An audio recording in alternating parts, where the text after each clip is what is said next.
Okay, first off, thank you so much for joining me. Thanks for having me. Of course. Okay, so first question, how did you get into real estate?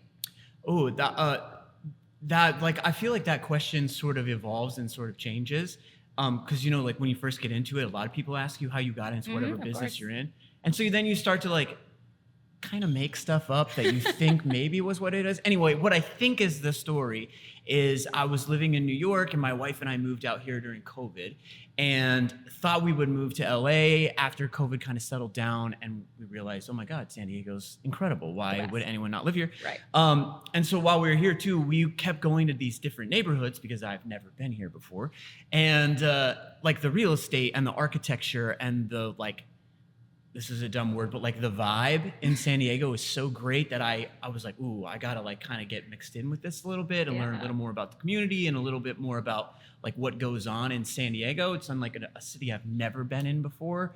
Lived in Nashville and I've lived in New York City and I've lived in Arizona and I've lived in LA. Nothing like this before. So that was my immediate thing. I probably wouldn't have gotten into real estate if I didn't live in San Diego. Okay, interesting. I love that. Awesome.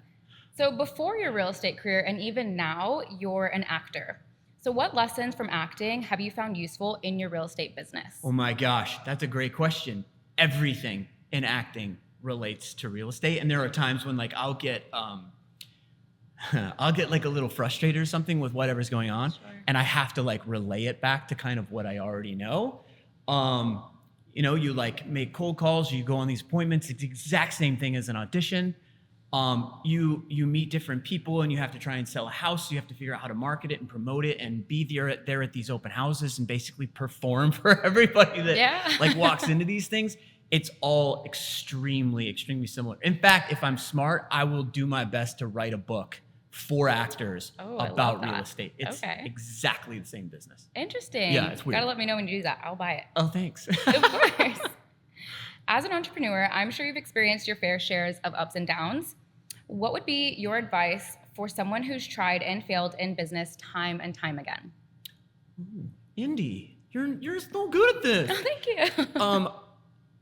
Gosh, I've only been in the entrepreneur thing for a couple of years, but I have realizations like once a week or something where I feel like I'm totally alone and I'm doing this all wrong. And it's like, nobody's ever experienced like this before. Right. I have it worse than everyone. Right. And then like I'll listen to a podcast or I'll talk to you or I'll go to like some event and I go like, oh no, everybody's doing this. This is the process.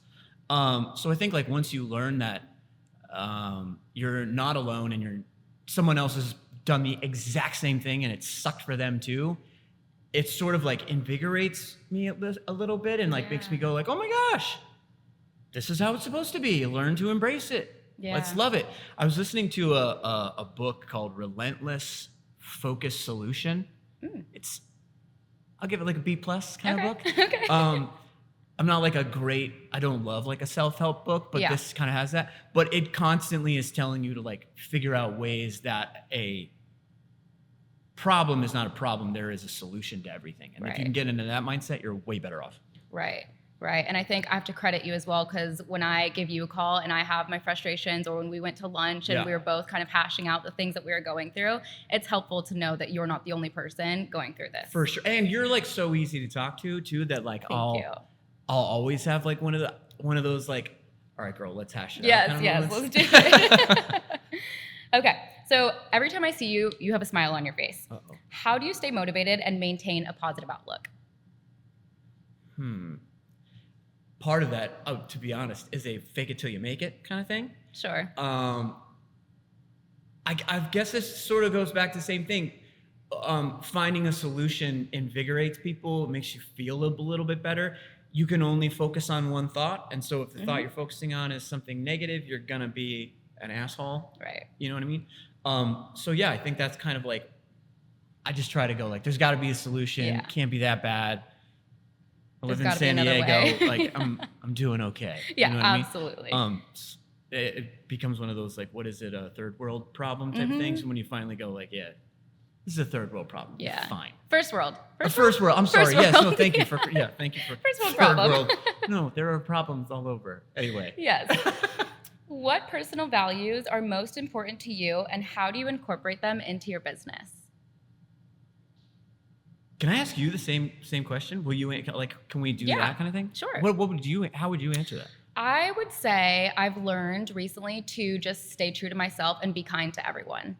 As much as you know, there are these people that you never know who's having a bad day. You never know what's going on in their life. So I just try to lead with grace as much as possible. You do it too. Thank you. Yeah. I appreciate that. Yeah, I think like leading with empathy, understanding like what loyalty actually is. I think a lot of people think like loyalty is just like, nope, you're my you're my friend. And it's like, no, like I got you. Yeah. I cheer you on. I root for you. That to me is loyalty. Does that answer the question at all? Yeah, okay. I think so. Okay. Since you've started real estate, can you share a moment when you felt like giving up, but what kept you going? Every day. Yep. Every single day. And the same thing with acting. The same thing. It's like every single day I think, oh, there's got to be something else to do. Yeah. And what keeps you going is going like, one, I'm not going to quit. I got to figure it out. I got to at least figure it out. You're going to hate anything that you don't know or that you're not very good at to begin with. I don't think I'm not very good at this, but I do know that there are things that I don't know that I think like start to kind of like creep up and go like, oh, you don't know this, and that's going to mess up your whole life. Yeah. It's not, just figure it out. Right. But yeah, every day I think about going like, oh, there has to be something else. And then every day something else happens. He goes, oh no, I'll do this tomorrow. It's a lot like golf. Oh my gosh, yeah. You know what I mean? You go and you could have a terrible day playing golf, but you hit like a crazy good drive and you go like, oh, I'll play again tomorrow. Yeah, absolutely. Yeah. Yeah, it's like those days when things just seem to be going bad, and then one person comes up and they're like, by the way, you inspired me to do this. And you're like, wait, I needed that. 100%. Got it. Love it. Okay. What habits or routines have contributed most to your success? Waking up much earlier. I try to get up around 6 o'clock or so, which isn't really early in the long run, but like to some people. Yeah, and I used to be a person that wakes up at like 9. Yeah. Oh boy. Yeah, because and like in the business I was in before, you never had to be up before 10:30 or 11. Right. No one's gonna really make you sing unless you're like on the news at 6 o'clock in the morning. Otherwise, like you just do nothing. So waking up a lot earlier has like really prepped me for what's going to happen today, and I can sort of like plan my day out a little bit better and get a little more organized. And like enjoying the process is a major one, because like we talked about in the last one, like every day something kind of sucks. Absolutely. And if you go like, yeah, but this is part of the process and you can enjoy it, it'll change everything. Yeah, part of the learning process. It's Totally. good to remain a learner. Totally. Okay.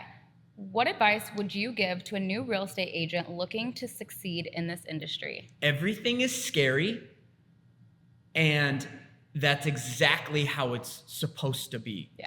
I talk to real estate agents all the time. I'm the type, because of the acting background, I couldn't care less about rejection or someone saying no. I hear a lot of people go like, dude, real estate agents are rejected all the time. And I go, wait until you're an actor. Yeah. But yeah, like for someone new, rejection is part of it. That's not a failure. It's gonna happen. That's like, that literally is another step in the right direction. So if you're a person that is afraid to cold call or afraid to door knock or afraid to prospect, it's never going to get any better. Right. And that's part of doing this thing. It's all scary. Meeting someone in a $3 million, $4 million home is scary. Telling someone that you can sell their house in under 30 days, that's a $4 million house, is scary. Holding an open house at a house like that is scary. Yeah. Just do it. Just do it. Yeah. I like that. Let's go, Nike.